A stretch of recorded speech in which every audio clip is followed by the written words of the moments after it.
So in manual mode, manual's a little bit different. In manual mode, a lot of people think that manual flash is slower, meaning it takes more time to deal with, and that is true. It can slow you down a little bit because a lot of times in manual mode, a lot of times you have to go to the flash itself and you have to make the change at the flash versus in all of this TTL stuff, you can just do it right from the camera. Another thing with manual mode is some people think it's more difficult. It's harder mentally to figure out what do I want to do in manual mode. Well, let me tell you, it's not really that difficult because with digital these days, you can just take a picture and then you can look at the image and go, oh my gosh, it was too bright. And you just reduce the power. So even though it's, quote, more difficult, unquote, I honestly think that manual mode is simpler for me in the long run because it's more consistent. And that's the key here. Manual flash will put out the same amount of light every single time, regardless if you're wearing a blue shirt or a white dress or a black tuxedo. Probably don't wear many black tuxedos.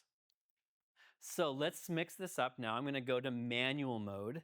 And because I'm, again, using the Nikon wireless flash system, I'm just going to do it here from this flash. So I'm just going to push the select button here and then rotate down to my A flash. Go in there and change the mode to manual mode. Manual mode. And that's manual at 1/8 power is where I'm starting at, okay? 1/8 power. Well, what does that mean? 1/8 of what? Well, 1/8 of full power. Every flash you buy has a maximum power output, and that's called, a lot of times that's 1/1. And I'll show it here. That's 1/1. So that if I shot this photo of you at 1/1, I told you earlier that it won't hurt. That might hurt a little bit. It's a little bit bright. It's a little bit hot. So a lot of times I shoot my studio flashes at half power or quarter power because it allows me to recycle them faster. You know, I don't have to wait so long for the little red light to come back on and say, okay, take your next shot. All right, so I'll shoot this. I'm going to start this guy at, let's just start it at 1/8 power. Oops. Got to get the. Your slave is going to know. What was your question? And your slave is going to know that you've changed the power. Yeah, so she asked the question, is my slave going to know that I changed the power? Yes, it is right now because I'm using this wireless technology. Later, when we do the 2 and 3 and 4 and 5 light examples, I'm going to do everything manual mode. Everything is just basically a master and a slave, and I'll have to go to the flash to make the change. So yeah, so this guy is going to now shoot at 1/4 power. All right, best smile ever. 1, 2, 3. Now, I have no idea if the brightness is going to be good or not. What do you think? Did I nail it? No, it's too bright. It's too bright. So that was 1/8. So I can already tell I'm going to need to drop that maybe by 2 stops even. So I'm going to drop it down to 1/16 power. And we'll push controller there. Go down to 1/16. Shoot that again. 1, 2, 3. Great. And much better. Maybe, okay, so maybe a little bit brighter. So now I'm going to go 1/16 plus 1/3, or maybe 1/16 plus 2/3. So let's see. We'll go here, 1/16, and then right next to it, you'll see it says plus 0.7. And this should be our last one. Hopefully I've got it dialed in.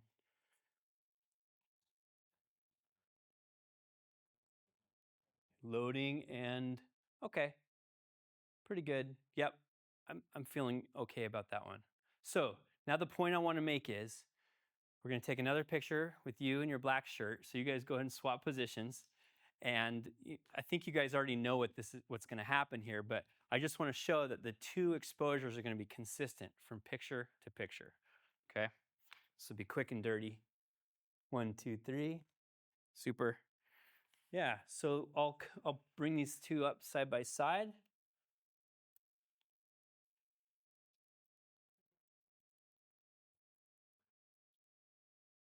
And they're, well, pretty close.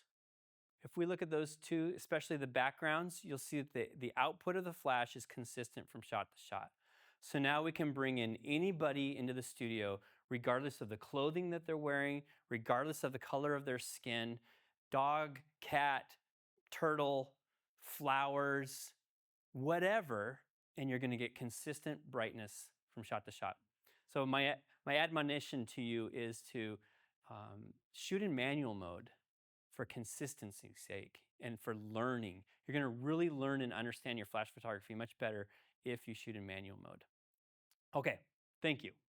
So we're going to change subjects just ever so slightly and go to flash triggers, but I think it would be good to go to Kenna and see if there's questions. So we do have some questions come through, especially when we're talking about TTL. And William Southwick's question is, can you spot meter off the face when you're using TTL? Good question, William. The answer is kind of, but I don't necessarily recommend it. Spot metering, so without getting into, well, today's a technical class, so I will get into a little technical detail. Okay, the TTL system works by understanding what's in the whole frame. So the Nikon and the Canon and the Fuji, all of these cameras, they have the flash sensors basically utilizing the entire imaging sensor area to figure out the TTL exposure. And so when you switch to spot meter, that's really for your ambient light exposure. The TTL system is still basically using the overall scene. I learned this a long time ago. I'll tell you a real quick story. There's a new exercise athletic gym going in Portland, Oregon, and I was hired to photograph a bunch of athletes at their gym. And it was back in my film days, so I couldn't see what I was doing. And it was very early in my career. And so I went in, I remember it vividly to this day. I set my camera to spot meter because I wanted to do exactly what you were describing. I'm like, oh, I want a spot meter on that guy's face so I don't blow it out. So I did that. I remember I went in, I spot metered. And then I was shooting my flash and I'm like, I heard this Nikon flash system's pretty good. This was back in the 90s. So I set the flashes to TTL. And what I discovered is that the flash system in TTL mode didn't really pay attention to what I did with the spot meter.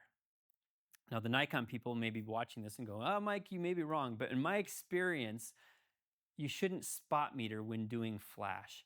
I think maybe to answer William's question a little bit better is maybe think about using a handheld light meter, like a Sekonic. The Sekonic, or there's a few other brands out there, but a handheld light meter will allow you to meter the scene, but everything has got to be in manual mode. So I could hold a light meter maybe up to your face, click it, and at 8th power, 16th power, it'll tell me what aperture to set on my camera. That's really the more precise way, the better way to do it. But you can't generally combine TTL with a handheld light meter. Those two things don't really play well together. Another Great. question. Yeah, thank you for going into that explanation and how it all works. The question from Bob is, does the on-camera trigger flash contribute to the exposure when you're in TTL?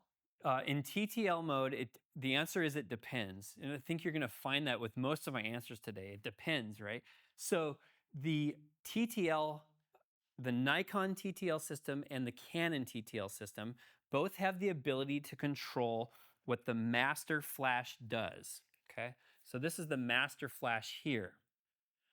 This, or I'll call it the commander flash to be more specific. You can tell the commander flash to contribute, or you can tell the commander flash to just communicate. And so if we look, I'll hold this real steady here. If we look right there on the top, there's a letter M. M stands for master. And if you see that letter M, it's set for dash dash. And what that means is that I have told that master flash to only communicate and not contribute to the exposure. I think that's important. It's a really good question.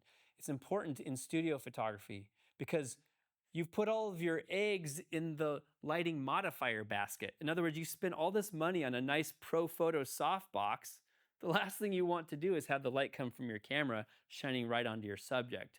So whatever type of triggering system you use on the camera body, turn that system off so it doesn't add light onto the scene. Are you using a auto white balance? And does this contribute to the change in colors of the two shots when shot in manual? Oh, they caught me. You guys are bright viewers. I forgot to set my white balance to flash after all that talk. So the answer is yes, I was using auto white balance, and I probably should turn it to flash. In fact, I will once I can free up my other hand here. What was the second part? Does it contribute? To the change in color, even though you had the same, when you were in manual, even though you had the same exposure? Yeah, so yes, auto white balance is variable color. So what it's going to do is when it sees your blue shirt, it's going to give me a slightly different color cast than when it sees your black shirt. You know, I see this all the time when I'm shooting portraiture, that the person's clothing can influence and impact the color from the camera. So it's important that we distinguish between color and brightness. I hear this a lot. You know, I showed earlier those two photos side by side in TTL mode. One was slightly brighter than the other. Well, that had nothing to do with white balance, but it had everything to do with exposure control. So luminosity, luminance. So luminance is all, and brightness, that's all exposure system. Color, that's all white balance. So thank you for catching me on that. I'm going to change my white balance back to flash. There we go. So now my white balance is on flash. Colors should be better. One other quick point on that white balance thing. When you're in auto white balance with any of the new cameras, Nikon, Canon, Fuji, Sony, when you're in auto white balance and you have a flash on there, the camera will automatically kind of go into flash white balance. So it's an intelligent white balance tool.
Let's go to the next thing, which is talking about triggers, flash triggering. There are so many options for triggering your flashes. In fact, in this day and age, it's almost overwhelming, to be honest with you. If you go onto any of the big camera store websites, you're going to see 20, 30 different options for triggering your flashes. And if you go onto the big retail shopping sites like Amazon, the number of flash triggering options is it's mind-blowing. So I just want to simplify it a little bit for you today and help you understand kind of the different genres of flash triggers. And then I have some specific models here that we'll actually use in class. And I think these models that I brought are representative of the bigger picture. So there's 3 genres of flash triggers. But before I talk about those, I just want to say the first bullet point on the slide that I have here is you want to be wireless. You know, back in the day, we had cables running everywhere in the studio, and it's a pain. You pull lights over, people trip on them. You always are taping stuff down to the floor. So it's so cheap these days to go to a wireless flash system or wireless triggers that I just recommend only go wireless. That said, Sometimes wireless doesn't work. It just sometimes breaks down and you have to go wired. So you have to actually have cables going to your flashes to trigger them. But that's few and far between these days. So in general, starting out, go with wireless. There are 3 genres of wireless triggers. The first one is the simple trigger. And I'm going to talk through each of these in just a minute. But the simple trigger is maybe something like this. Okay. Really not a lot of technology here.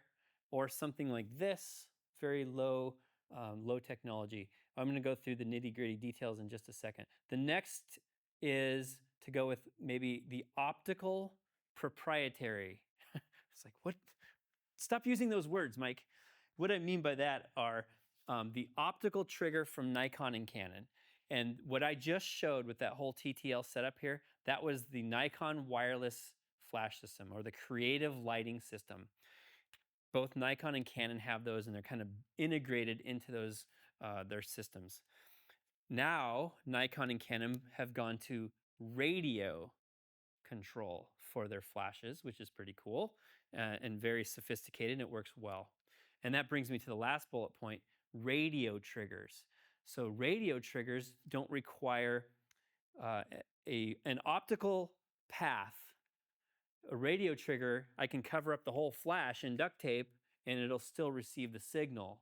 Whereas an optical trigger, you have to actually see the light. I see the light. Oh, now I'll fire. So let's go through each of those in some detail. And so we'll start with the simple trigger. This is, in the old days, we call them slaves. In fact, on my pro photos, back here, there's actually a mode on them called slave mode. We also used to have these little tools that were called peanuts.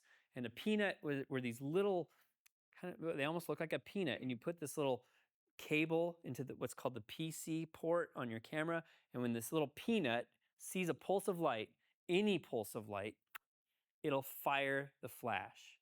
So let's say you bought, or not bought, but let's say you've got an old Vivitar flash from the 70s or the 1980s. You can actually put this little peanut on the base of that flash. For example, it would go like right here. So now when this sees a pulse of light, it'll send a signal to the flash and the flash will fire in manual mode. These are very inexpensive, really dirt cheap, like $10 or $12. You can buy them all over the place. Just about any camera store sells these. And they're the least expensive way to do wireless flash photography. So what's the downside to a peanut? Well, there's no communication really happening. I can't, from where I'm standing, I can't go out there, or I can't tell that flash out there to go brighter or darker. I physically have to go over there and push the buttons on the flash, which is okay. Most of the time when I'm in the studio, you want breaks every now and again. The model can't always be on and smiling all the time.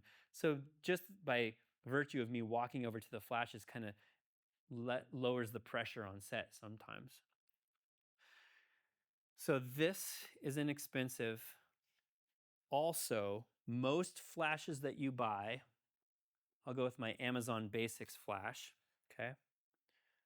Most flashes that you buy have a mode called S1. Maybe it's just called S mode. Maybe it's called S1 mode. In the Nikon world, it's called SU4. SU4. But that S means it's a slave. So if I set this little Nikon Basics flash to slave mode, it'll sense the light and then pop. It'll fire. And it'll fire at whatever power I have set down here. So for 28 bucks, I've got a slaved flash that'll work in my 4 or 5 light studio setup. So if I get 5 of these things, or 4 or 5 of them, I can just set them around in my studio and they'll fire whenever they see a pulse of light, which is pretty cool. So for around $100 to $140 with tax, I've got myself a 5 light speed light setup by going cheap with these. Did I see you had a question? Yes, when you're using the Nikon on-camera flash in the commander mode, is that communicating optical or radio? Yeah, good question. The answer is that in the scenario that we just shot, where you were the model, that was in the optical mode. N- Nikon now, and I'm going to show this in about 2 slides.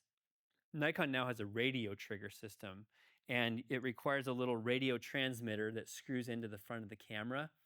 Um, but um, but you but you can't, in the Nikon world, you can't use them simultaneously. Like, you can't have a commander that's doing optical and a commander that's doing radio.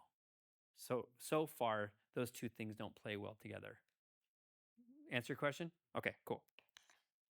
So today, for most of the photography that I'm going to do in today's class, I'm actually going to be using this simple trigger system because I want to keep it as basic as possible. I use the term lowest common denominator. How do we mix and match your flashes? Well, everything has to be at the lowest common denominator, and quite often that is just simple slave mode. So most of the stuff I'll be doing today is just basic slave flash. All right, so next, the wireless systems. Nikon really kicked this off in the 90s and early 2000s with their Nikon Creative Lighting System. Canon was right on their tail with an excellent wireless flash system. And really, in terms of industry standard TTL wireless systems, these two are the best. Fuji, Sony, Olympus, they're all catching up. I think Sony actually has a wireless flash system where it requires a little radio, a little transmitter that goes on the top of the camera. So Sony's got it. Fuji and Olympus, they require a third-party wireless controller. So Nissan and is it Godox? Yeah, Godox. Those two companies have wireless TTL flash control for the Fuji and Olympus cameras. Now, I haven't personally used those, so I don't have any good experience with them. But judging by the other stuff that I've purchased, on eBay and Amazon and those types of things, they're going to perform just fine. They're going to work just well, just great. Upsides of this system: it's fully integrated into the camera body. It's fully integrated into the flashes. It works, and it works well. Downside: kind of spendy. Each of your flashes are anywhere from $300 to $600. Even the least expensive Nikon flash right now that works in this world is this little guy. It's the SB500. Even this little guy is around a couple $100. This little tiny flash. And so sometimes I just wonder, is it all worth it? If you get 5 flashes at $500 a piece, that's $2,500. What can you do with $2,500 in your studio? You can do a lot of stuff. So, of course, I own them all. So I've purchased them, but sometimes I think it's wise to go in less expensive initially. So that's the Nikon wireless system. And then we get into the third genre of flash triggers, and that is radio trigger. So the radio triggering systems are wide and varied. The biggest benefit to going with the radio trigger is they are rock solid, okay?